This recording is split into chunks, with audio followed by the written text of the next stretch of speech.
La vieille maison se dressait sur la savane brûlée par le soleil. Un squelette contre le ciel bleu infini. Il l'appelait la maison des chuchotis. Les habitants disaient qu'elle avait été construite par un colon qui avait disparu sans laisser de traces, laissant tout derrière lui. En tant qu'enquêteur paranormal, je n'ai pas pu résister. Les histoires étaient trop captivantes. Au moment où je suis entré, l'air est devenu épais et lourd, faisant taire le monde extérieur. Des poussières dansaient dans les fentes de lumière, perçant les fenêtres barricadées, illuminant le papier peint floral écaillé et les meubles drapés de tissu blanc, comme des fantômes patients. Mon enregistreur numérique a crépité, captant de faibles murmures indéchiffrables. Je n'étais pas seul.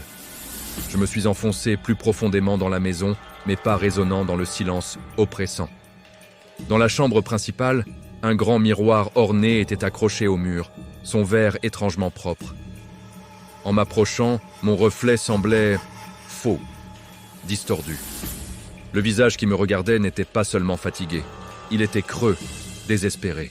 Derrière moi, dans le reflet, une ombre s'est détachée du coin de la pièce. Je me suis retourné. Rien.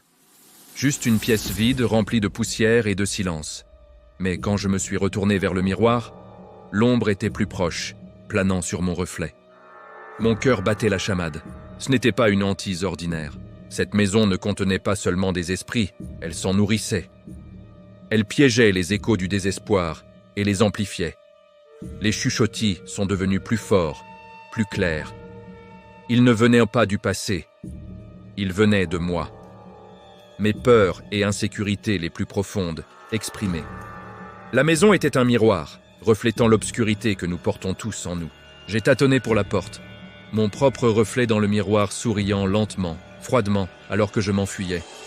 Il savait qu'une partie de moi ne partirait jamais. Elle était piégée là, à jamais partie des chuchotis.